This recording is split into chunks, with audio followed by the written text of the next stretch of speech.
राधे राधे मित्रों। तो मित्रों, आप लोग राधा किशन के अपकमिंग एपिसोड में देखेंगे कि राजकुमारी पद्मावती और श्रीनिवास बैठ के नृत्य देख रहे होते हैं, किंतु श्रीनिवास भार्गवी को लेकर चिंतित होते हैं और स्मरण कर रहे होते हैं राजकुमारी की बात। जब तक भार्गवी का कोई संदेश नहीं आ जाता तब तक मुझे छोड़कर मत जाइए, और भार्गवी की बात कल सूर्यास्त से पूर्व केवल एक बार मेरे पास भेज दीजिए, एक क्षण के लिए ही सही। उसके पश्चात हम ना भी मिलें वो भी मेरे लिए पर्याप्त ही होगा। और फिर ये स्मरण करके श्रीनिवास स्मरण आगे करते हैं। आज सूर्यास्त हो चुका है, कल सूर्यास्त होने से पूर्व किसी भी परिस्थिति में मुझे भार्गवी के पास पहुंचना ही होगा। और फिर श्रीनिवास को राजकुमारी पद्मावती देख रही होती हैं चिंतित, और तभी नर्तकाओं को कहती हैं रुकिए। सैनिक को बुलाती हैं और सैनिक से पूछती हैं भार्गवी की कोई सूचना आई। और फिर सैनिक बताता है नहीं राजकुमारी, अब तक ना कोई संदेश आया है और ना ही कुमार बासु के रक्षकों में से कोई लौटा है। आपके आदेश के अनुसार जैसे ही कोई संदेश आएगा मैं आपको अवश्य ही सूचित कर दूंगा। और फिर राजकुमारी पद्मावती श्रीनिवास से कहती हैं आपने कहा था कि जब तक भार्गवी की कोई सूचना नहीं आ जाती तब तक आप मेरे साथ यहीं रहेंगे। यदि आप चाहें तो मैं ये सभा समाप्त करवा देती हूँ। और फिर तभी श्रीनिवास कहते हैं नहीं, और कहते हैं बस मेरा ध्यान नहीं था, आरंभ करते हैं। और फिर मित्रों, आप लोग आगे देखेंगे कि राजकुमारी पद्मावती नर्तिकाओं से कहती हैं नृत्य पुनः आरंभ कीजिए। और फिर संगीत बज रहा होता है, नृत्य हो रहा होता है, और राजकुमारी पद्मावती श्रीनिवास देख रहे होते हैं। और तभी श्रीनिवास स्मरण कर रहे होते हैं गोविंदराज को, और आगे स्मरण करते हैं बासु चाहे कितनी भी कोशिश कर ले कि भार्गवी की सूचना मुझ तक ना पहुँचे, मुझे पूर्ण विश्वास है कि आप भार्गवी की सूचना मुझ तक अवश्य लाएंगे गोविंदराज। और फिर मित्रों, आप लोग आगे देखेंगे कि गोविंदराज और महर्षि भृगु छिपके देख रहे होते हैं। बाला और बाला के सैनिक महाराज आकाश के समक्ष जाते हैं और गोविंदराज स्मरण कर रहे होते हैं भार्गवी की सूचना मिलते ही मुझे शीघ्र अतिशीघ्र श्रीनिवास को सूचित करना होगा। न जाने कितने अधिक चिंता में होगा वो इस समय। और फिर ऋषि भृगु स्मरण करते हैं हे महादेव, आशा करता हूँ कि ये लोग भार्गवी का शुभ संदेश लेकर आए हो। और फिर आगे आप लोग देखेंगे कि महाराज आकाश कहते हैं क्या सूचना लाए हो बाला। और फिर बाला बताता है सूचना भार्गवी के विषय में है महाराज, और बताता है हम सब ने भार्गवी को खोजने का अत्यंत प्रयास किया, और विशेषकर कुमार बासु ने, किंतु महाराज भार्गवी का कुछ पता नहीं लगा। और बताता है बाला महाराज कुमार बासु भार्गवी को ढूंढने के लिए उत्तर की दिशा की ओर गए हैं, और कहीं आप और राजकुमारी पद्मावती चिंतित न हो, इसी कारणवश हम यहाँ पर आपको सूचित करने के लिए आ गए महाराज। और फिर तभी ये सुनकर गोविंदराज कहते हैं क्या राजकुमार बासु ने भार्गवी को ढूंढने के मध्य इन सभी को यहाँ ये सूचना देने के लिए भेजा है? हो ही नहीं सकता, राजकुमार बासु अवश्य ही कोई ना कोई गड़बड़ करने वाले हैं, वो सत्य छिपा रहे हैं। हमें ये बात जाकर राजा आकाश से करनी चाहिए। और जैसे ही ऋषि भृगु और गोविंदराज जा रहे होते हैं तभी महाराज आकाश बाला से कहते हैं मुझे लगा था कि भार्गवी हमारे राज्य परिवार में सन्नता का प्रतीक बनकर आएगी, किंतु नहीं, मेरी सोच असत्य सिद्ध हुई। मुझे एक तुच्छ ब्राह्मण की पुत्री के साथ बासु के विवाह के लिए मानना ही नहीं चाहिए था, किंतु पता नहीं ये बासु इतना अपमान सहने के पश्चात भी भार्गवी को ढूंढ क्यों रहा है। मैं तो बस इतना चाहता था कि मेरा बासु पद्मावती और श्रीनिवास की भांति सदैव सन्य रहे, किंतु ये भार्गवी मेरे बासु की प्रसन्नता में बाधा बनी हुई है।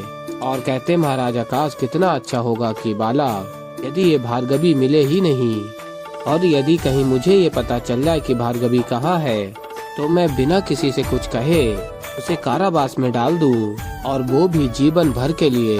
और कहते ध्यान से सुनो बाला, सुनिश्चित करो हवा महल में पद्मावती और श्रीनिवास के विश्राम में कोई भी बाधा न डाल सके, और भार्गवी की कोई भी सूचना श्रीनिवास तक नहीं पहुंचनी चाहिए।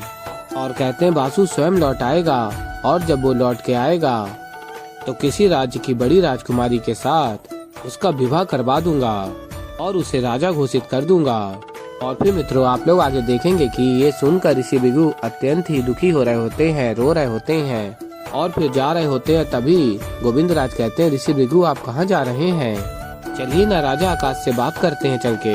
और तभी ऋषि भृगु स्मरण करते हैं लक्ष्मी के श्राप को।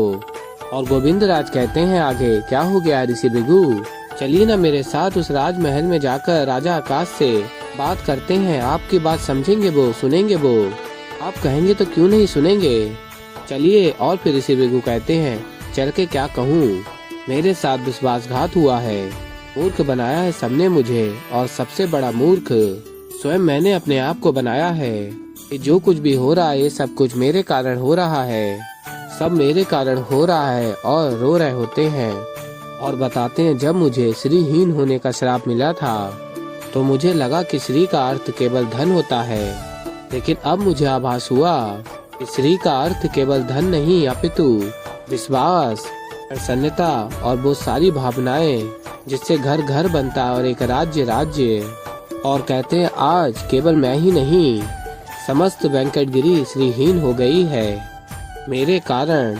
और फिर मित्रों आप लोग आगे देखेंगे कि महर्षि भृगु कहते हैं आज राजा आकाश के मुख से अपनी लक्ष्मी अपनी भार्गवी के लिए कटु वाणी सुनकर मुझे विश्वास हो गया है कि लक्ष्मी का श्राप फलित हो चुका है, अब कोई कुछ नहीं कर सकता, इसीलिए मुझे अब किसी से कोई बात नहीं करनी, ना राजा आकाश से ना किसी और से।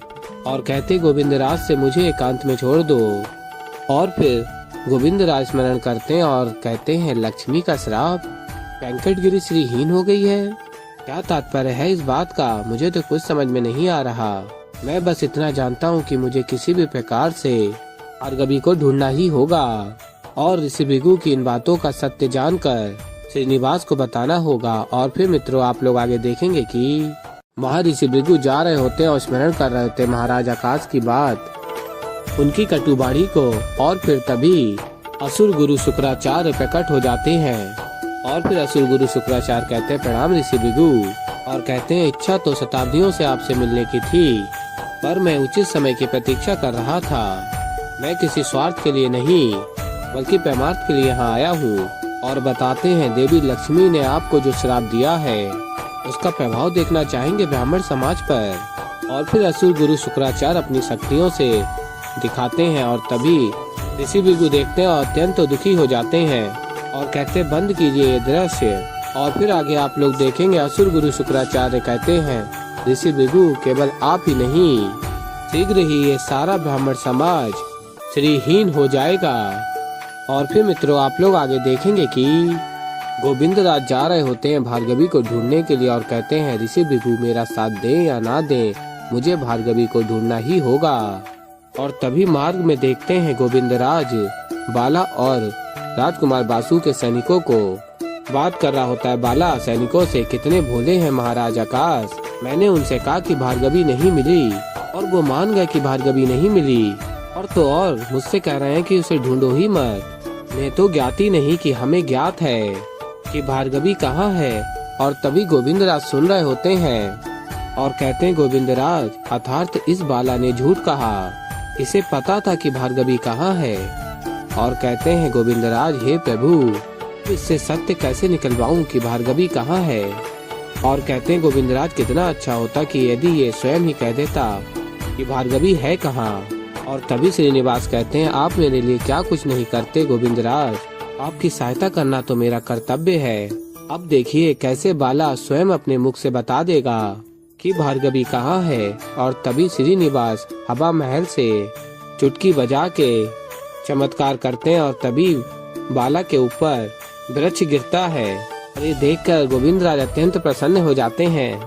तो ऐसे ही मित्रों आगे और भी बहुत कुछ देखेंगे। तो अभी के लिए इस वीडियो में इतना ही। तो मित्रों अगर आप लोगों को हमारी वीडियो पसंद आई हो तो वीडियो को कर दीजिएगा लाइक, चैनल पे नया है तो चैनल को कर लीजिएगा सब्सक्राइब और बेल आइकन को प्रेस कर दीजिएगा जिससे कि हमारी नई वीडियो का नोटिफिकेशन आपको मिल जाए। तो मित्रों मैं मिलता हूँ जल्दी आप लोगों को एक नई वीडियो के साथ। तो तब तक के लिए मित्रों राधे राधे।